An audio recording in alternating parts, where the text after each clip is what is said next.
자, 당신의 인생을 바꾼 말 한마디는 무엇입니까? 라는 질문에 사람들은요, 다양한 대답을 할 겁니다.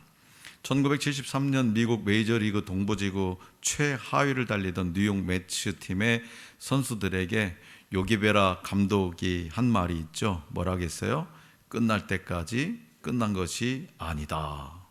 이 요기베라 감독의 이 한마디 말에 감동을 받은 선수들은요, 그해 동부지구 우승을 차지하기도 했습니다. 맨 밑바닥만 기다가 그 감독 말 한마디에, 그래서 감독의 말 한마디가 선수들 한 사람 한 사람의 운명을 바꿨던 거죠. 지금 잠을 자면 꿈을 꾸지만 잠을 자지 않으면 꿈을 이룬다. 누가 했을까요? 네, 러시아의 대문호 도스토옙스키죠. 이 말을 듣고요, 수많은 젊은이가 자신의 꿈을 이루는 일에 열정을 불태우도록 독려했다는 겁니다. 경영학의 아버지라 불리는 피터 트리커는요, 고등학교 시절에 피글러 신부에 너희들은 죽고 나서 다른 이들에게 어떤 사람으로 기억되고 싶니? 라는 질문 하나가 자신의 인생을 바꾸었다고 고백했어요. 자, 죄 많고 유한한 인간이 짧은 인생을 사는 동안 깨달은 몇 마디 말에도요, 수많은 사람의 인생이 바뀝니다. 특별히 우리 부모가 자녀에게 들려주는 말 한마디, 그 사랑은요, 그 자녀의 인생의 모든 것을 결정할 수도 있습니다. 그래서 우리 부모는요, 아이가 아무리 떼를 쓰고 울어도 좋은 말로 한없이 달래주고 끝없이 좋은 것을 주기를 원하죠. 아이가 원하는 것을 들어주기 위해서 또 무엇이든지 최선을 다하려는 것이 부모의 마음입니다. 하나님은 항상 이런 부모의 마음으로 이스라엘 백성을 대하셨어요. 출애굽 여정에서 수많은 원망과 불평을 표출했음에도 하나님은 오히려 이스라엘 백성에게 복을 내려주셨어요. 오늘 우리에게 주신 본문 말씀은 아론의 축복 기도로 널리 알려져 있습니다.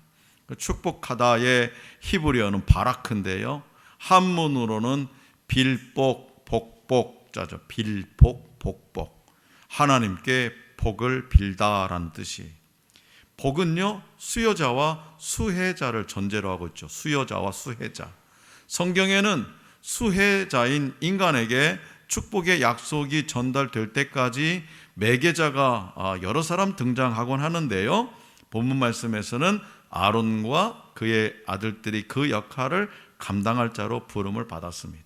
자, 그렇다면 하나님은 모세를 통해서 아론과 그의 아들들이 백성에게 빌어줄 복을 알려주셨는데 그 내용은 뭘까요? 자, 본문 말씀을 통해서 우리가 함께 알아보고 저와 여러분에게도 동일한 복이 임할 수 있기를 원합니다. 먼저 하나님은 너를 지키겠다고 약속해 주셨습니다. 이게 하나님 우리에게 주신 복입니다. 너를 지키겠다. 본문 말씀 24절이에요. 우리 다 같이 받들겠습니다. 시작. 여호와는 내게 복을 주시고 너를 지키시기를 원하며. 아멘. 여기서 지키다라는 말의 히브리어 샤마르는요, 울타리를 쳐서 막다라는 뜻이에요. 울타리를 쳐서 막다. 이는 구분과 보호, 단절과 경계를 뜻하죠. 그렇기 때문에 누군가를 보호한다는 것은 그의 곁을, 울타리를 쳐서 그의 곁을 떠나지 않겠다라는 뜻이에요.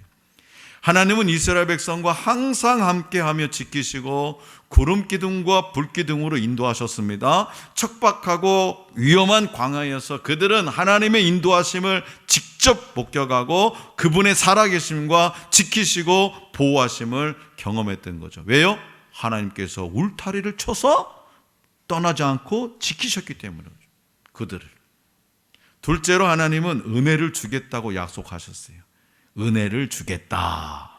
본문 말씀 25절입니다. 25절 다 같이 받들겠습니다. 시작. 은혜 베푸시기를 원하며. 아멘. 은혜란 너무나 크고 포괄적이고 추상적인 개념입니다. 그러나 하나님은 의도적으로 은혜라는 큰 개념을 사용하심으로써 몇 가지, 손으로 꼽아서 몇 가지의 은혜가 아니라 모든 것을 베풀겠다, 너희를 관대하게 대하겠다라고 약속해 주시는 거예요. 그렇기 때문에 하나님이 그분의 얼굴을 우리에게 비추시겠다는 말씀은 가장 큰 은혜의 약속이고, 이스라엘 백성은 때마다 일마다 하나님의 은혜를 경험했던 거죠. 배가 고플 때 만나와 메추라기를 내리시고, 목이 마를 때는 광야 한가운데에서 샘물을 내어 주셨습니다. 단 한 번도 하나님은 그들을 외면하지 않고 언제나 선한 길로 인도해 주셨습니다. 마지막으로 하나님은요, 평강을 주겠다라고 약속했었습니다. 평강을 주겠다. 자, 본문 말씀 26절입니다. 다 같이 받들겠습니다. 시작.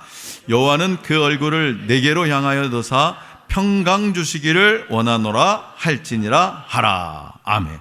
평강은요, 평강은 하나님이 사랑하는 백성에게 주고자 하시는 최고의 선물이고 최고의 은혜입니다. 여러분 생각해 보세요. 재산을 그냥 산더미처럼 쌓아도요, 평강이 없으면요, 안절부절해. 도둑놈이 언제 와서 이걸 가져갈까? 누가 내 거 가지고 훔쳐갈까? 사기를 치지 않을까? 그렇지 않겠어요? 여러분들이 아무리 건강해도요, 평강이 없으면요, 그 건강에 아무 소용이 없습니다. 불안하고 걱정하고 마음이 병들어 가잖아요. 육체는 건강할지도 몰라도. 그래서 평강은 하나님이 사랑하는 백성에게 주시는 최고의 선물이고 최고의 은혜입니다. 예수님이 이 땅에 오신 날 천사들은 예수님이 이 땅에 평화를 주시기 위해 오셨다라고 노래했어요. 부활하신 예수님도 뭐라고 했어요? 너희에게 평강이 있을지어다 라고 말씀하셨어요. 하나님은 백성에게 평강을 주고자 하십니다. 여러분 불안하세요? 근심, 걱정, 염려 있으세요? 여러분 안에 평강이 있기를 주님은 원하신다는 거예요. 그 주님을 여러분 맞이하시기 바랍니다. 그 주님을 여러분 안에 채우시기 바랍니다. 그리고 여기서 주목할 건 뭐냐? 얼굴을 내게로 향하여 드세요. 그러니까 얼굴을 나에게 향하여 드신다는 거예요. 이 말은 무슨 말이냐? 있는 그대로 본다는 거예요. 박형규가 지금 있는 그대로, 야 박형규, 너 공부를 열심히 해야 내가 너를 볼 수 있어. 야 김유근 안수 집사, 너는 지금보다도 신앙생활 좀 더 열심히 해야 내가 너를 볼 수 있다니까. 그런 조건이 아니라 있는 그대로 보시겠다는 거예요. 있는 그대로. 광야에서 이스라엘 백성의 삶은 한마디로 원망과 불평의 연속이었습니다. 하나님은 그 모습까지, 그 원망과 불평이 누구를 원망하고 불평하는 거예요? 하나님을 원망하고 불평하고 그런 거예요. 그런데도 하나님은 그 모습까지 모두 아시면서도 그들에게 오히려 평강을 주겠다라고 약속하셨어요. 성도 여러분, 오늘 우리의 삶에도요, 때때로 광야길이 찾아옵니다. 광야길. 신앙생활 열심히 잘해도요, 그 광야길이 찾아와요. 그 어려움이 하나님을 향한 불평으로 번질 때도 있습니다. 하나님, 내가 이게 신앙생활 이렇게 열심히 했는데 왜 이렇게? 하나님, 내가 세상 법도 없을 만큼 내가 이렇게 착하게 살았는데 왜 나한테? 그렇게 하나님을 향한 불평으로 번질 때가 있어요. 그러나 하나님은 우리의 그 부족함까지도 이해하고 품어주신다는 거예요. 하나님 우리를 지키시고 우리에게 은혜를 주시며 우리를 향해 얼굴을 들어 평강을 주십니다. 그렇기 때문에 오늘 또 그 복 안에 살고 있음을 우리는 기억하고 감사해야 되는 거죠. 자, 그렇다면 어떻게 감사해야 되느냐? 어떻게 감사해야 되느냐? 자동차 운전자가요, 주차를 하려면 반드시 백밀러로 뒤를 봐야죠. 요즘에는 뒤에도 막 후방 카메라가 있어서 그것만 보고 운전하는데 그것만 믿으면 안 돼요. 또 사각지대가 있으니까 좌우 백밀러로 봐야 돼요. 거울로 뒤를 확인하지 않고 자기 어떤 느낌만으로 차를 세우다 보면요, 다른 차에 부딪히는 실수를 하게 됩니다. 그리고 우리가 이렇게 주행 중에도 종종 이렇게 뒤를 보는 것이 필요합니다. 왜냐? 내 뒤쪽의 도로 상황을 아는 것은 운전을 하는데 많은 도움을 주기 때문이죠.